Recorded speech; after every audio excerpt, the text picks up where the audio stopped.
శ్రీమాత్రే నమః. ఇవాళ మనము శ్రీదేవి భాగవతంలోని మొదటి స్కందంలోని వ్యాసపీఠి అంటే ఏమిటి దాని గురించి తెలుసుకుందాము. సరేనా? వ్యాసపీఠం అంటే ఏమిటి? లోకంలోని ప్రజలందరూ అనుకుంటున్నట్లుగా వ్యాసుడు ఒక మహర్షి అని అందరికీ తెలుసు కదా. అది మాత్రమే కాక ఇంకా లోతైన విషయం ఒకటి అందరికీ తెలియవలసి ఉంది. అదేంటంటే వ్యాసపీఠం అనేది ఒక పదవి. ఒకానొక మహా కార్యక్రమం నిర్దేశితమై ఆ కార్యక్రమ నిర్వహణ కోసము ఆ పదవిలోకి ఏ మహర్షి, ఏ మహానుభావుడు వస్తాడో అతడే వ్యాసుడు. అంటే ఇక్కడ వ్యాసపీఠికి ఒక కార్యక్రమం నిర్దేశితమై ఉంటుందన్నమాట. ఆ వ్యాసపీఠానికి అదేంటి? వేద విభజన, పురాణ సముద్ధరణ, పురాణ గాథా సృజన, వ్యాప్తీకరణ. ఈ నిర్వహణ భారం అందరికీ సాధ్యం కాదు కదా. వేదాలను విభజించడం, పురాణ సముద్ధరణ, పురాణ గాథా సృజన, పురాణ గాథలన్నిటినీ వ్యాప్తి చేయటము, ఈ పనులన్నీ అందరికీ సాధ్యమయ్యేవి కాదు. ఏ మహనీయుడు దీనికి తగినవాడో అతడు సాక్షాత్ విష్ణు భగవానుడే అయి ఉండాలిట. అనగా దీనికి ఇంకొక రూపంగా మనం చెప్పుకోవాలనుకుంటే ప్రతి ద్వాపర యుగంలోనూ శ్రీమన్నారాయణుడే వ్యాసపీఠాన్ని అలంకరించి ఈ భూమండలం మీద ధర్మం నెలకొల్పడానికి పురాణ సృజన చేస్తాడు అని చెప్పవలసి ఉంటుంది. ద్వాపరే విష్ణుర్వ్యాస రూపేణ సర్వదా వేదమేకం సబహుదా కురుతే హితకామ్యయా. మనకు 4 యుగాలున్నాయని తెలుసు కదా. కృతయుగము, త్రేతాయుగము, ద్వాపర యుగము, కలియుగము. మరి ప్రతి యుగ కాల పరిమితి కూడా మనకి తెలుసు. అంటే ప్రతి యుగము ఎన్ని వేల సంవత్సరాలు ఉంటుందో కూడా మనకి తెలుసు. ఈ యుగాలన్నీ తమ తమ పరిమితులు పూర్తి చేసుకోగానే ఏమవుతుంది? చాలా పెద్ద ప్రళయం సంభవిస్తుంది కదా. మొత్తం అంతా జలమయమైపోతుంది. పెను చీకట్లు ఆవరిస్తాయని కూడా తెలుసు మనకి. తిరిగి మళ్ళీ నూతన సృష్టికి శ్రీకారం. అంటే ఈ సృష్టి చక్ర భ్రమణములో, అంటే ఈ సృష్టి యొక్క సైకిల్ అన్నమాట. మరోసారి ఈ 4 యుగాలు కూడా ఆవృతమవుతాయి. అంటే ఈ మళ్ళీ 4 యుగాలు కూడా ఒక సైకిల్ లాగా కృతయుగము, త్రేతాయుగము, ద్వాపర యుగము, కలియుగము మళ్ళీ మొదలవుతాయి అన్నమాట. ఇలా పునఃసృష్టికి మూలభూతుడైన పురుషుడే మనువు అని, అతని పేరిట మన్వంతరాలు ఒక క్రమ పరిణామమై విస్తరించాయని మనము తెలుసుకోవాలి. ఇప్పటి వరకు ఈ సృష్టి చక్రంలో 7 మనువులు తమ పేరిట మన్వంతరాలు నిర్వహించారు. అలాగే ద్వాపర యుగం ఇప్పటికీ 27 సార్లు 27 టైమ్స్ రిపీట్ అయిందన్నమాట. ఆవృతమైంది సైకిల్ అన్నమాట. అలాగే ద్వాపర యుగం ఇప్పటికీ 27 టైమ్స్ రిపీట్ అయింది. మనము ఇప్పుడున్న వైవస్వత మన్వంతరాలలో ఈ కలియుగానికి ముందు యుగమైన ద్వాపరంలో వ్యాసపీఠాన్ని అలంకరించిన వాడు ఎవరు? సత్యవతి పుత్రుడనమాట. సూత మహర్షి గురువు సత్యవతి యొక్క కొడుకు కృష్ణద్వైపాయన మహర్షి అనే వ్యాసుడనమాట.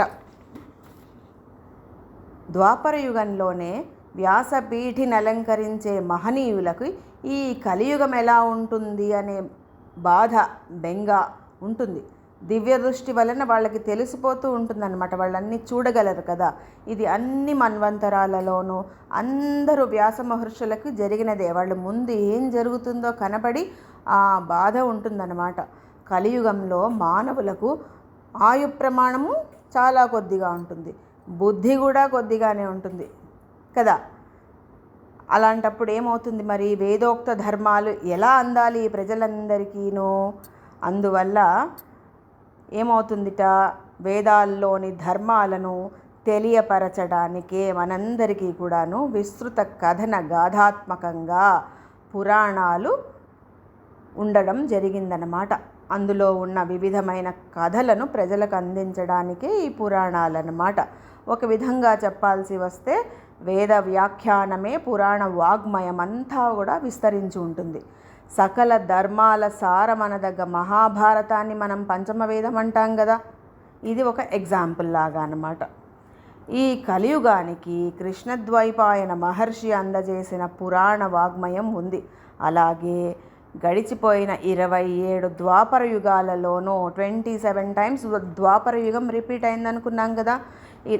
ఈ గడిచిపోయిన 27 ద్వాపర యుగాలలోనూ వేద విభజన అలాగే పురాణ సృజన అనే అద్భుతమైన కార్యక్రమ భారము నిర్వహించిన వ్యాస భగవానులను ఈ 27గురిని మనము స్మరించాలన్నమాట. మొట్టమొదటిగా స్వయంభువములైన వేదాలకు ప్రచోదనకర్త అంటే ఇనీషియేటివ్ అన్నమాట. ఎవరు? బ్రహ్మ. బ్రహ్మ తొలి వ్యాసుడట. తర్వాత వాటిని విభజించి అందరికీ తెలియపరిచిన వ్యాస భగవానుల పద్ధతి ఇదన్నమాట. తొలి వ్యాసుడు బ్రహ్మ కదా. తర్వాత ప్రజాపతి, ఉసనుడు, బృహస్పతి, సవితాదేవ, మృత్యువు, మఘవాన్, వశిష్ఠ, సారస్వతుడు, త్రిధాముడు, త్రివృషుడు, భరద్వాజుడు, అంతరిక్షుడు, ధర్ముడు, త్రయారుణి, ధనుంజయుడు, మేధాతిథి, వ్రతి, అత్రి, గౌతమ, ఉత్తమ, హర్యాత్మ, వేన, సామ, తృణబిందు, భార్గవుడు, జాతుకర్ణుడు. ఇప్పుడు ప్రస్తుతము కృష్ణద్వైపాయనుడు వ్యాస మహర్షి అన్నమాట. రాబోయే ద్వాపర యుగంలో ద్రోణుని పుత్రుడైన అశ్వత్థామ 29వ వ్యాసుడుట.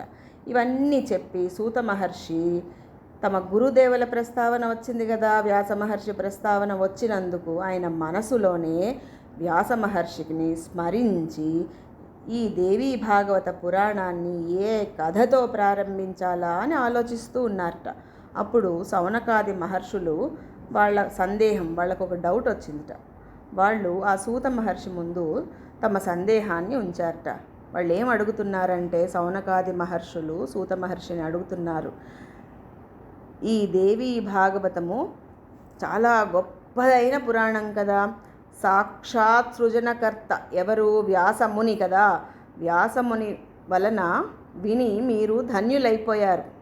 మీతో పాటు ఈ పురాణాన్ని ఇంకా వ్యాసపుత్రులు పుంభావ సరస్వతి అయిన సుఖ మహర్షి కూడా విన్నారని మీరు చెప్పారు కదా మాకు. వ్యాస మహర్షికి అసలు పుత్రుడు ఎలా పుట్టాడు, కొడుకు ఎలా పుట్టాడు, ఆ సుఖ మహర్షి జన్మ గాథలను, ఆ సుఖ మహర్షి యొక్క జన్మ కథలను మేము వినాలి అనుకుంటున్నాము, మాకు వినిపించాల్సిందిగా కోరుకుంటున్నాము అని సౌనకాది మునులందరూ కూడా సూత మహర్షిని అడిగారన్నమాట. అప్పుడు సూత మహర్షి ఏమన్నారంటే, నేను ఈ దేవీ భాగవతాన్ని ఏ కథతో మొదలు పెట్టాలా అని ఆలోచిస్తూ ఉంటే మీరే నాకు చక్కగా ఏం చేయాలో చెప్పారు. కాబట్టి నేను దేవీ భాగవతాన్ని సుఖ మహర్షి యొక్క పుట్టుక గురించి, వ్యాస మహర్షి కొడుకు గురించి, వ్యాస మహర్షికి కొడుకు ఎలా పుట్టాడో అని ఆ కథతోటి నేను దేవీ భాగవతాన్ని మొదలు పెడతాను అని ఆయన చెప్పారన్నమాట. మనము రేపు సుఖ మహర్షి జననము ఆ కథను విందాము. సరేనా? శ్రీమాత్రే నమః.